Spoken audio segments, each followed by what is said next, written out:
What a week. This Mueller report.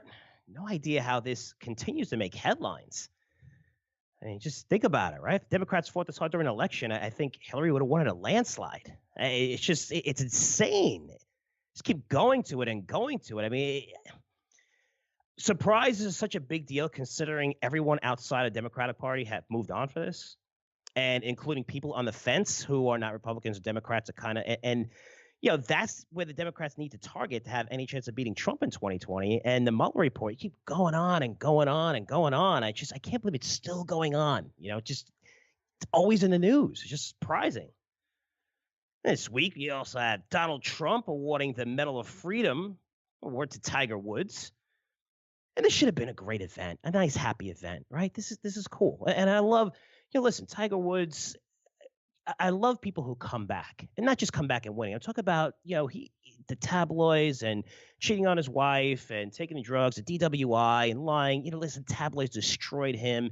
He lost sponsors. He paid for it. And then, he came back, and it makes you a better person. Look, we all go through ups and downs in life. All of us.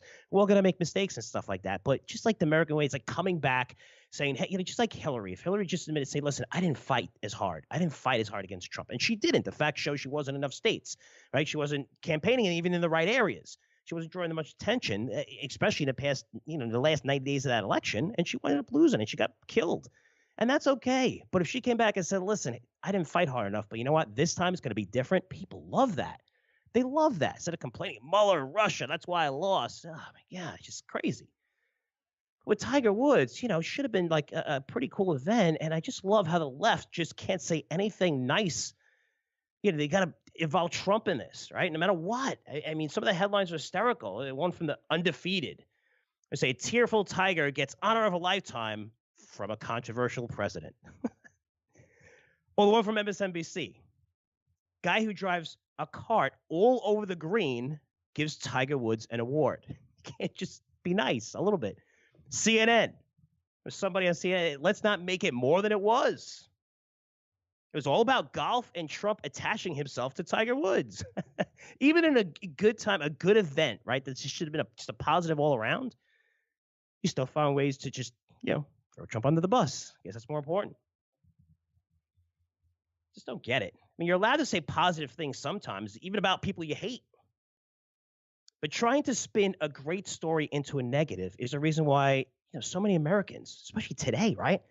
I think most politicians are assholes. And the media producing this garbage is useless.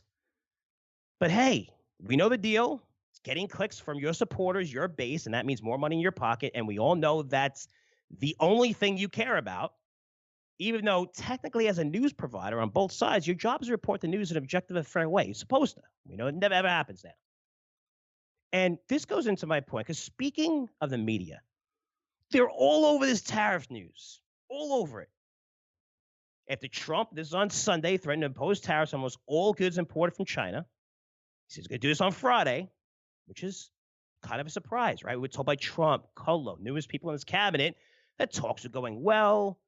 If China's top delegates flying in this week to discuss trade with Trump, a deal's supposed to get signed, it'll get pretty close to getting signed. Then on Monday, the markets fell sharply after Trump tweeted and said, hey, you know what? We're going to raise tariffs on China. We don't like what they say. We said there's a Reuters report out there saying that, basically China switched a whole bunch of things in the agreement. It's going back, whatever it is. But you're looking at this uncertainty, right? And what happened where, on Monday, the markets fell sharply, then recovered almost all its losses. But then you look on Tuesday, the markets fell again, nearly 500 points or close to 2%. This time they didn't recover like they did on Monday. Today they're holding their own. Now, look, I love what Trump's doing here. And remember, it's in his best interest to keep the economy strong, the stock market higher. That's why he's always criticizing the Fed on Twitter at least once a week to try to influence them to lower rates next year, right? People invest in their wallets. If the economy market's good, it's almost a guarantee he's going to win the next election, right? If it falls, he's going to be in trouble. So why would Trump shake things up like this, knowing that this news would definitely create uncertainty and push the markets lower? Because there is zero chance, that China does not sign a deal with us. Unless they want their economy to fall into a depression, which it basically did in 2018 while Most of this nonsense between the U.S. and China and raising tariffs is going on. I mean, you look at China, it's the growth engine of the world. But when you really dig down to the numbers, and we're the largest consumer of their goods, accounting for 20% of China's total exports. Hong Kong is second with 12%. But if you look past Hong Kong, the next 5 trading partners with China, if you combine those amounts, account for roughly the same amount of exports China sends to the U.S. Again, this is based on sales. That's how big of a component we are to them. Now, when it comes to the U.S., look, we have the greatest economy on earth, which I kind of wish most of our population understood a little bit more, since some countries don't have access to water or doctors, and we take stuff like that for granted. That's another rant. But our consumers, businesses, we've been conditioned at birth to spend money. Regardless, forget about your politics here. Say, well, that's why.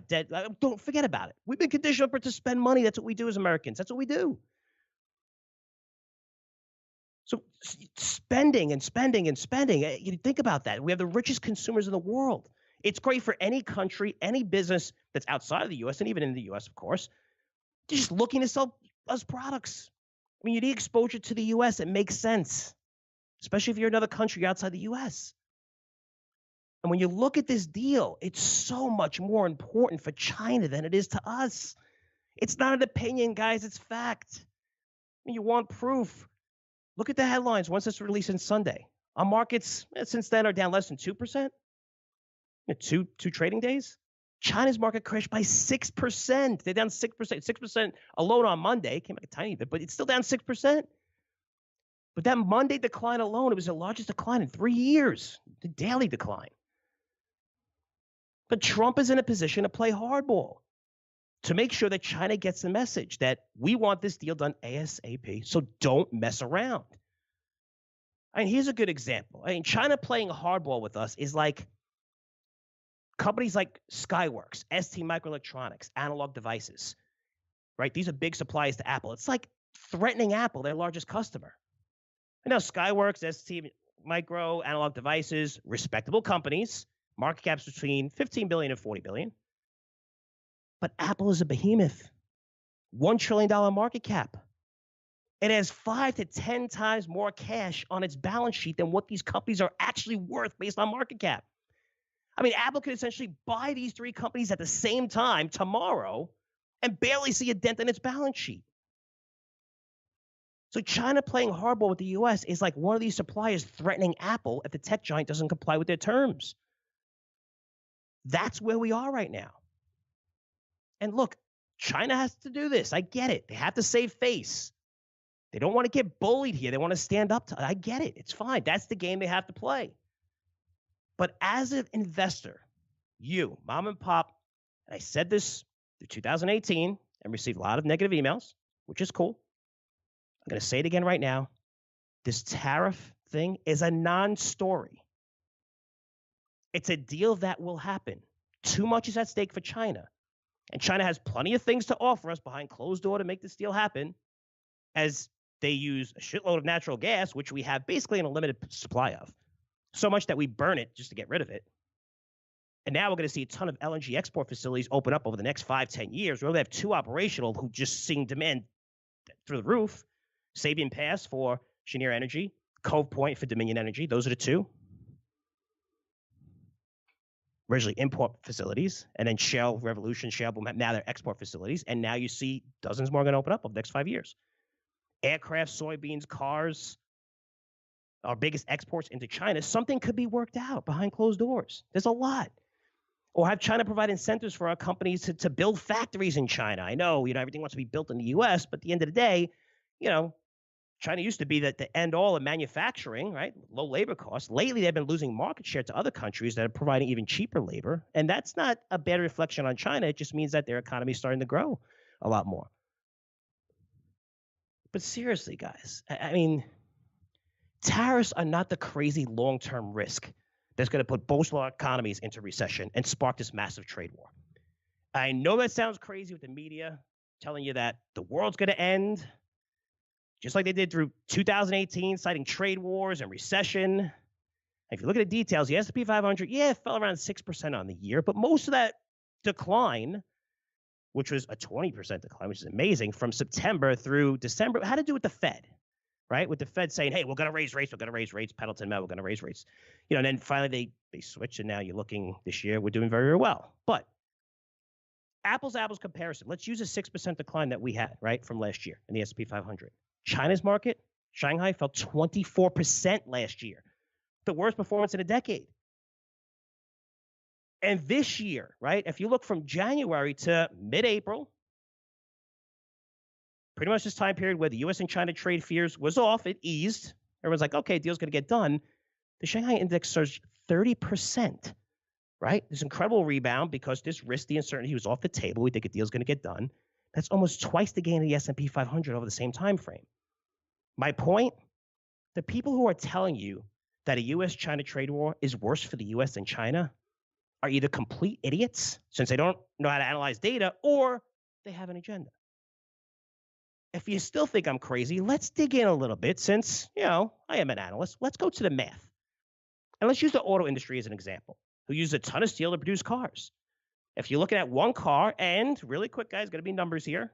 You don't have to memorize every number. You're going to see the point. I'm going to go through this quick.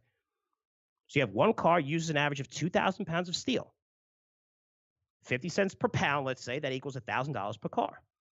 So a 25% bump in steel prices for U.S. producers would amount to $250 in extra cost to produce a car. Now, the average profit margin for cars is about $4,000. So the 25% increase in tariffs on steel works out to a little bit more than a 6% hit on margins, which is no small potatoes for the auto industry or any industry. A 6%, that's pretty big in margins. That's why usually when people talk about margins at basis points, because it's usually a little higher, a little lower. 6% is a big deal. But last year, we slashed the corporate tax rate from 35% to 21%. It's a pretty big deal when you look at the numbers. Remember, gross margin per car, $4,000.